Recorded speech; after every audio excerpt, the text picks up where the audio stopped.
My vision. For some time back in 2008, I had been obsessively berating myself about my sins, especially the ones I was still consciously living in and loving, despite knowing God's hate for them.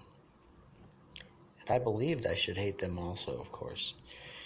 During the time that I had this vision, I was in deep prayer, begging for change and forgiveness. I am convinced that what I experienced was a legitimate vision from God. I insist that I was not asleep, and this was not a dream. Nor is it any of the product of my imagination. I swear I didn't make this up. It began, and I saw that I was with Jesus in heaven, and I was pleading for his forgiveness. And then he said, "Come and see." With no apparent transition or movement, we were standing before God. But he was not on a throne.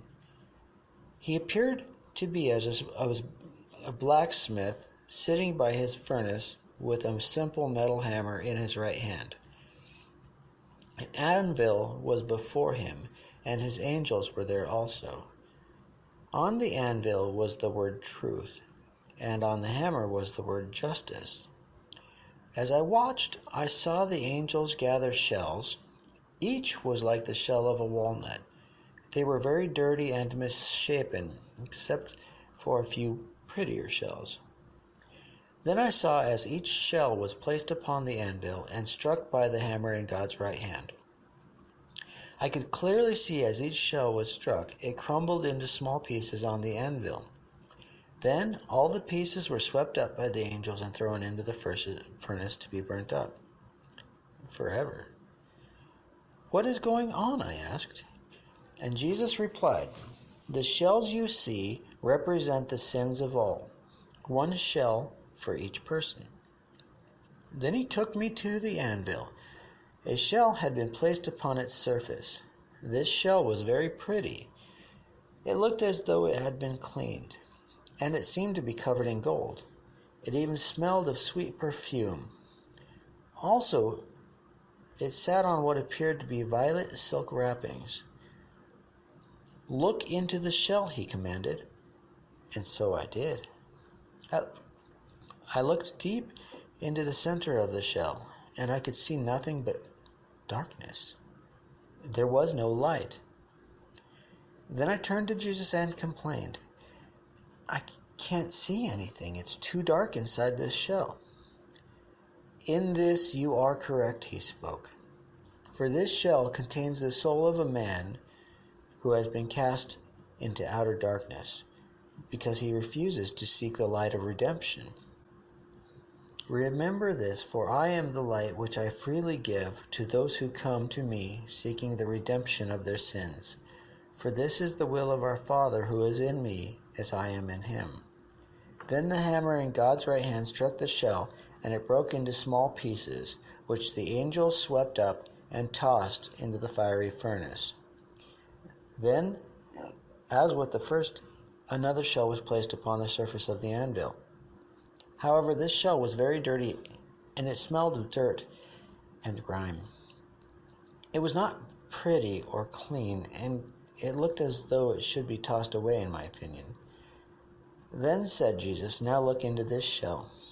And as I did so, the light nearly blinded my eyes, and I wanted to turn away, but did not, because it was in awe of the awesome beauty. Then I saw in its center a body, as if it were a small child or a little infant. In this I was astounded. I turned to Jesus and complained, "I don't understand." "Because your faith is weak, you cannot understand the simple things of God. Yet my love for you is strong, and my patience perseveres. Thus I will explain this to you. As with the other, this shell represents the sins of a man. Yet, unlike the first, this man desired redemption, and he came to me seeking mercy and forgiveness, and so, faithfully to my word, he was forgiven. And I bathed him in the light of our Father's glory, the light of his redemption. for he is as one adopted into my family, and he will live in heaven for all eternity, as will all those who come to me, whose hearts seek the redemption from their sins." Then I watched as God tapped his hammer on the shell, and its pieces broke away and were swept up and thrown into the fiery furnace. Yet the body that I saw before, which was inside the shell, and looked as though it were a small child or infant, remained.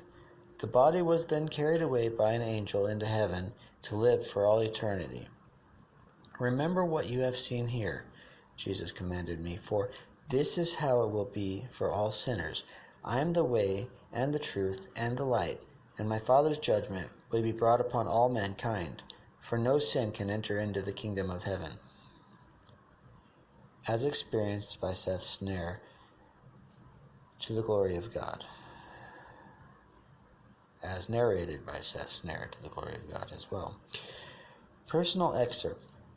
The previous vision was only part of the whole truth. In this world, Jesus gave us the gift of redemption, freely to all, for all who will accept it. But there is more to come. As yet, we are still living in our sin, and we are still in need of being refined, i.e., that is, separated completely from that sin. As he says, we will be refined as gold by the fire.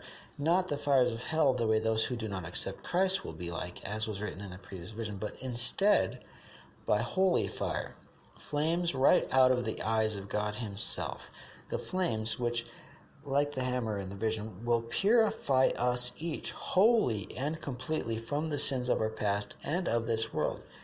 But this will not be easy, for we each have bound ourselves to some part of this world, of which we feel we cannot part with: sex, booze, greed, etc. But even lesser known, fear of the unknown, even in some cases love for others. Not to imply these things are all sins, but there are thousands, maybe possibly millions of things we can be bound by which can misdirect us away from God. All of these things will be burned away, and it will hurt terribly. Of this I am sure. Knowing just my own sins, which I am bound by, I can't imagine being without. When the day of purification comes, giving them up will not be easy, but he is faithful to prepare us as much as possible. Every loss, every disappointment, every failure, and sadness is designed to prepare us and help us recognize the truth. We are not meant for this world. We are beings of light. We do not need to be bound by the darkness. It has no power over us, except for the power that we give it by choice, of course.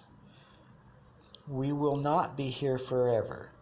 Soon he will come and free us from this macabre existence. Soon we will be at the throne of God, purified in our holy garments, white and without blemish. But until then, here's where we are, albeit temporarily. Go with God, my friends, brothers, and sisters in Christ, and be whole in him. God bless you. Amen. Love, Seth Snare.